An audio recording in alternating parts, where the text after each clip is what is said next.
नमस्कार, speed news मध्ये आपलं स्वागत। एक नजर आजच्या ठळक घडामोडींवर।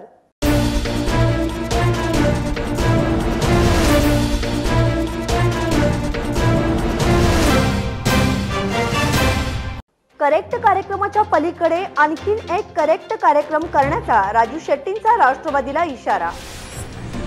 यंदा जिल्ह्यातील 1800 होमगार्ड टाकणार, गणेशोत्सव बंदोबस्तावर बहिष्कार। गणेश आगमन विसर्जन मिरवणुका काढू नका, गृह विभागाकडून मंडळांना आवाहन।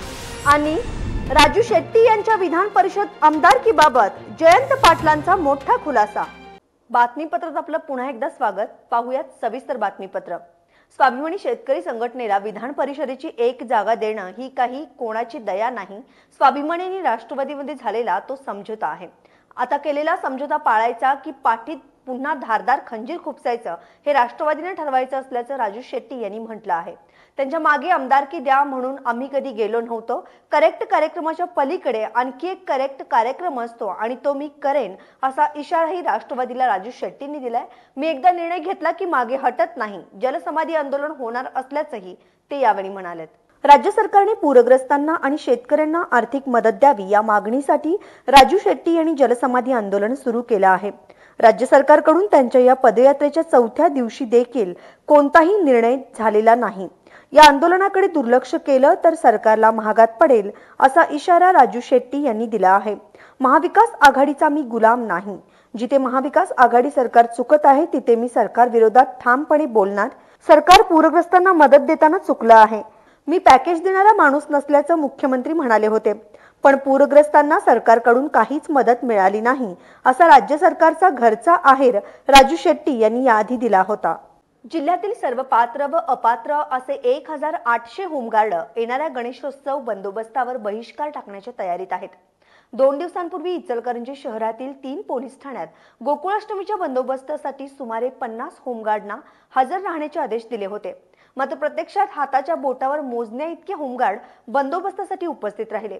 यावरून होमगार्डची नाराजी स्पष्टपणे दिसून आली। त्यामुळे गणेशोत्सवातील बंदोबस्तावर होमगार्ड बहिष्कार टाकल्यास पोलिसांवर ताण येण्याची शक्यता निर्माण झाली आहे। 2018 साली पहिल्यांदा होमगार्ड मंडळींनी गणेशोत्सव बंदोबस्तावर बहिष्कार टाकला होता। आता पुन्हा यावर्षीच्या गणेशोत्सव बंदोबस्तावर बहिष्कार टाकण्याच्या मनस्थितीत होमगार्ड आहेत।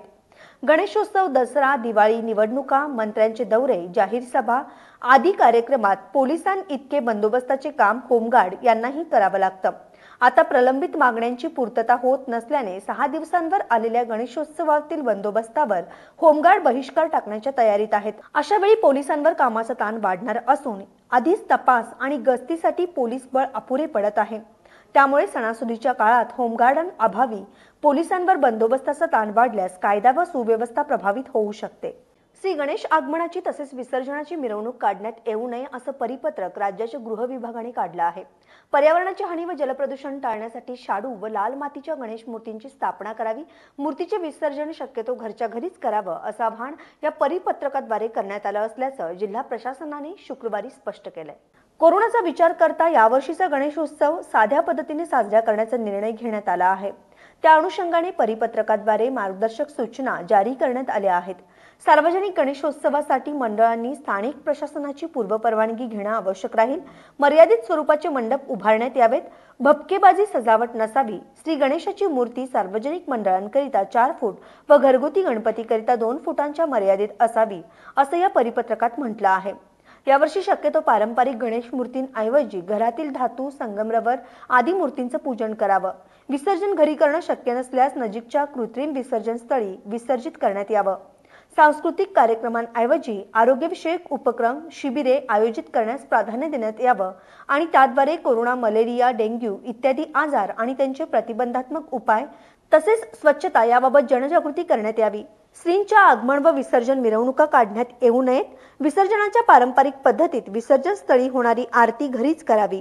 लहान मुले आणि वरिष्ठ नागरिकांनी सुरक्षेच्या दृष्टीने विसर्जन स्थळी जाणं टाळावं। घरगुती गणेश मूर्तींच्या विसर्जनाची मिरवणूक एकत्रितरित्या काढण्यात येऊ नये असंही या परिपत्रकात म्हटल्याचं जिल्हा प्रशासनाने स्पष्ट केलं आहे। करवीर तालुक्यातील कसबा बीड हे गाव 12व्या शतकातील भोजराजाची राजधानी म्हणून प्रसिद्ध आहे। प्राचीन संस्कृतीचा वारसा लाभलेल्या या पवित्र ऐतिहासिक भूमीत पुरातन काळापासून अनेक मंदिरे आहेत. गावच्या मध्यभागी 12व्या शतकातील हेमाडपंथी कोरीव लेण्यांच्या कलाकृतीत ग्रामदैवत शंभो महादेवाचं भव्य मंदिर आहे.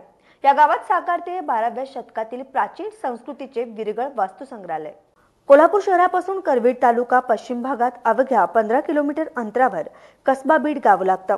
भोगावती तुळशी नद्यांच्या संगमावर वसलेल्या या गावची ओळख ही 12व्या शतकातील शिलाहार भोजराजाची प्राचीन राजधानी म्हणून आहे.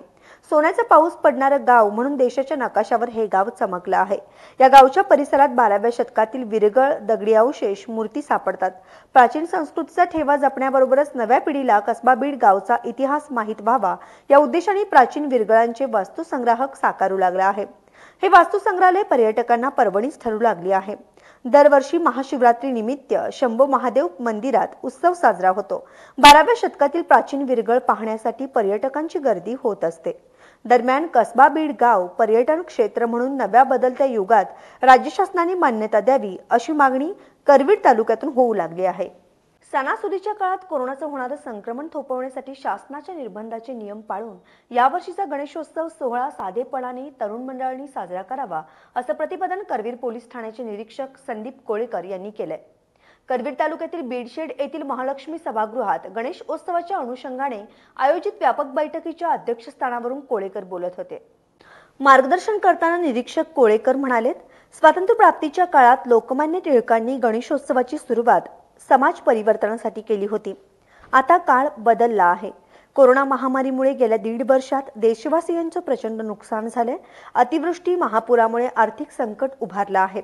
अशा परिस्थितीत शासनाचे निर्बंध पाळून सार्वजनिक तरुण मंडळांनी कायद्याचं पालन करून राष्ट्रीय एकात्मता जपावी.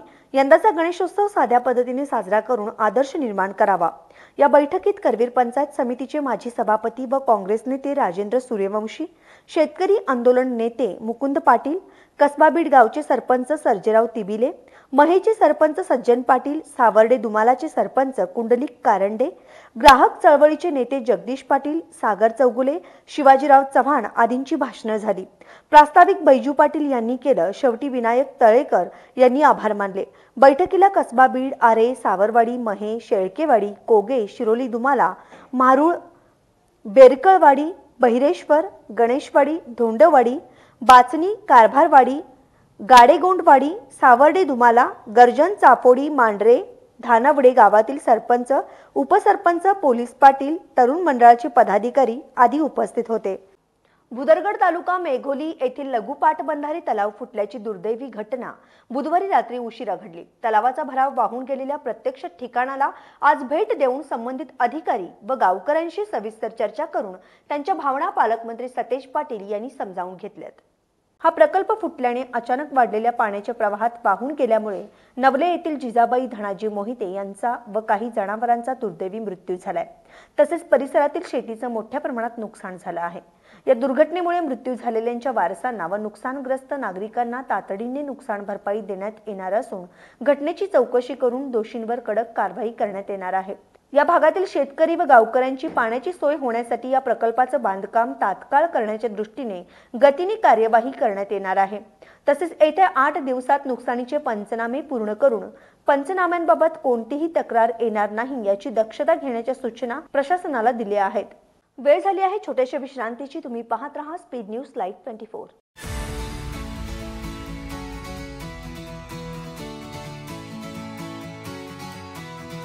हिरव्या निसर्गाच्या सानिध्यात आपल्या प्रियजनांसोबत अविश्वसनीय क्षणांत रम्य होण्याचे अतुलनीय ठिकाण. कोल्हापूर शहरापासून अवघ्या 5 मिनिटांच्या अंतरावर कृषी पर्यटन केंद्र प्रमाणित Venkatesh agro tourism, Kalamba road, Kolhapur.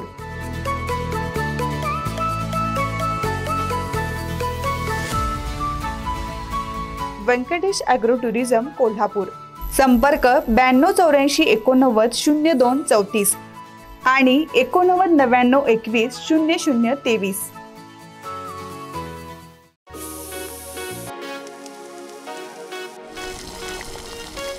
खमंग सुगंध चहुबाजू फिरी खवय्ये गिरी.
विश्रांतीनंतर पुन्हा एकदा बातमीपत्रात आपलं स्वागत। आज अब्दुल्लाट तालुका शिरोळ येथील महिलांनी पुन्हा एकदा बेकायदेशीर दारू विक्री करणाऱ्या अड्ड्यांवरती धाड टाकली आहे। आज अब्दुल्लाट येथील महिलांनी कॉम्रेड जयश्री पाटील यांच्या नेतृत्वाखाली गावातील 2 दारू विक्रेत्यांचा पर्दाफाश केलाय। शिरोळ तालुक्यातील अब्दुल्लाट या ठिकाणी अवैध दारू विक्री करणाऱ्या दारू विक्रेत्यांवर कॉम्रेड जयश्री पाटील यांच्या नेतृत्वाखाली गावातील महिलांनी धाड टाकली। त्या ठिकाणी दारूच्या बाटल्या गोळा करून त्याची चौकात होळी करण्यात आली। यावेळी भरती कुरणे, मंगलमाळी, लता आवळे, अपर्णा मुद्दापुरे, कॉम्रेड अप्पा पाटील, मोहन कांबळे यांच्यासह नागरिक व महिला मोठ्या संख्येने हजर होत्या। कोल्हापूर जिल्हा परिषदेच्या विविध कामांपासून ते बैठकांमध्ये आणि कार्यक्रमांमध्ये डावलले जात असल्याचा आरोप करत याबाबतचे निषेधाचे पत्रच उपाध्यक्ष जयंतराव शिंपी यांनी अध्यक्ष राहुल पाटील यांच्याकडे शुक्रवारी संध्याकाळी दिलं आहे। यामुळे जिल्हा परिषदेच्या वर्तुळात खळबळ उडाली आहे। जिल्हा परिषद पदाधिकारी निवडीला 1.5 महिना झाला असताना शिंपी यांच्यासारख्या ज्येष्ठ पदाधिकाऱ्यांनी ही भूमिका घेतल्याने याचे पडसाद उमटण्याची शक्यता आहे। अध्यक्ष राहुल पाटील हे शुक्रवारी दिवसभर आदर्श शिक्षक मुलाखतींच्या प्रक्रियेत होते। दरम्यान त्यांच्या दालनामध्ये शिंपी यांनी हे निषेधाचे वैयक्तिक पत्र पाठवून दिलं।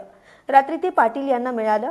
या पत्रामध्ये शिंपी यांनी गेल्या 1.5 महिन्यात कोणत्या वेळी आपल्याला कसं डावललं गेलं याची सविस्तर माहितीच दिल्याचं समजतं। शिक्षकांच्या बदल्या, आदर्श पुरस्काराची बैठक, दलित वस्तीच्या निधीच्या वाटपाचा मुद्दा, पुण्याला नुकताच झालेला पुरस्कार वितरणाचा कार्यक्रम या कशामध्येही उपाध्यक्ष या नात्याने आपल्याला सहभागी करून घेतलं नसल्याचा आरोप शिंपी यांनी केला आहे। तरुणांच्या हाताला काम हवं आहे, पण भाजपनं बेरोजगारांच्या हाती घंटा दिल्या आहेत। घंटा वाजवून मंदिर उघडण्याची मागणी करीत राहा असं बजावलं आहे। घंटा बडवून बेरोजगारीचा राक्षस मारला जाणार असेल तर देशाच्या उद्योग मंत्रालयानं एम्प्लॉयमेंट एक्सचेंजच्या दारात आता घंटा लावून रोजगार निर्मितीचे दालन उघडायला हवं अशी जहरी टीका शिवसेनेनं केली आहे। मोदी सरकारनं जी बेजबाबदार नोटाबंदी देशावर लादली त्या नोटाबंदीनं कोसळलेल्या अर्थव्यवस्थेखालीच 2 कोटी रोजगार चिरडला गेला। नोटाबंदी ह्या अर्थव्यवस्थेवरचं भयंकर संकट होतं व त्यातून 2 कोटींवर लोकांनी कायमच्या नोकऱ्या गमावल्या। त्यानंतर कोरोना व लॉकडाऊन आलं। या काळातही तितक्याच लोकांनी रोजगार गमावला। पंतप्रधान मोदी यांनी निवडणुकीपूर्वी दाखवलेल्या अच्छे दिनचं विदारक चित्र समोर आलं आहे। अर्थमंत्री सीतारामन यांनी देशाच्या जीडीपीचं गुलाब चित्र 2 दिवसांपूर्वीच रेखाटलं। या गुलाबाची काठी आता टोचू लागली आहेत व पाकळ्या झडू लागल्या आहेत। स्वाभिमानी शेतकरी संघटनेचे नेते माजी खासदार राजू शेट्टी यांचं नाव विधान परिषद आमदारांच्या यादीतून काढून टाकण्यात आल्याची चर्चा सुरू आहे। यावर राज्याचे जलसंपदा मंत्री जयंत पाटील यांनी आता खुलासा केलाय। विधान परिषदेचे 12 आमदारांच्या यादीतून कुणाचंही नाव वगळलेलं नाही असं पाटील यांनी स्पष्ट केलं। त्यांनी 40 गाव वसईत पूरग्रस्त भागांचा पाहणी दौरा केला। यावेळी ते पत्रकारांशी बोलत होते। आम्ही पुन्हा एकदा राज्य सरकारच्या वतीनं राज्यपालांना विनंती केली आहे। 3ही पक्षांच्या सहमतीनेच राज्यपालांना प्रस्ताव पाठवण्यात आला आहे। त्यावर राज्यपालांनी लवकरात लवकर निर्णय घ्यावा अशी अपेक्षा आहे, कारण लोकशाहीचे संकेत पायदळीत उडवले जात आहेत असं महाराष्ट्रातील जनतेला आता वाटायला लागलं आहे असंही ते म्हणाले आहेत। पोषण अभियान हे 2018 पासून सुरुवात झालेलं देशव्यापी अभियान आहे। संपूर्ण देशांतर्गत केंद्र शासनाकडून पोषण अभियान चालवलं जातं। या अभियानाचा प्रसार ICDS एकात्मिक बाल विकास प्रकल्प कार्यालयामार्फत अंगणवाडी माध्यमातून सादर केला जातो। सदर अभियानाचा प्रमुख उद्देश 0 ते 6 वर्ष वयोगटातील बालके, गर्भवती स्तनदा महिला, किशोरवयीन मुली या लाभार्थी गट तसेच पोषण संबंधित माहिती प्रत्येक नागरिकापर्यंत पोहोचवणं, प्रत्येक नागरिकांचा यामध्ये सहभाग घेऊन सुपोषित, सदृढ, निरोगी बालक, सदृढ निरोगी जनता बनवणं, देशाची भावी पिढी सक्षम बनवणं यासाठी केला गेला आहे। त्यानुसार लाभार्थी गटास व त्यांच्या घरातील सदस्यांना सकस पोषण आहार, आरोग्याच्या चांगल्या सवयी याबाबत माहिती देणं, त्या सवयी अंगीकारण्यापर्यंत त्या कुटुंबास सातत्यपूर्ण मार्गदर्शन करणं यासाठी अंगणवाडीमध्ये विविध उपक्रम राबवले जातात। त्यासाठी पोषण माह हा उपक्रम प्रत्येक वर्षी सप्टेंबर महिन्यात घेतला जातो। या उपक्रमात महिला मार्गदर्शन मेळावे, किशोरी आरोग्य विषयक मेळावे, परिसर स्वच्छता, सायकल रॅली व वृक्षारोपण, लसीकरण, वक्ते व तज्ञांचे मार्गदर्शन, सकस आहार स्पर्धा उपक्रम इत्यादीद्वारे समाज प्रबोधन केलं जातं। या स्वच्छता मोहीम उपक्रमावेळी युवा समाजसेवक, जीवन आधार गट प्रमुख चंद्रसेन तुळसे, पोलीस पाटील अजय तिवले, प्रेम सातपुते, अथर्व बिराजदार, अंगणवाडी कर्मचारी, आशा सेविका आणि बालमित्र उपस्थित होते। आता वेळ झाली आहे बातमीपत्र तिथेच थांबण्याची। पुन्हा उद्या भेटूयात नवीन ताज्या बातम्यांसह। तुम्ही पाहत राहा speed news live 24। Stay live, stay update.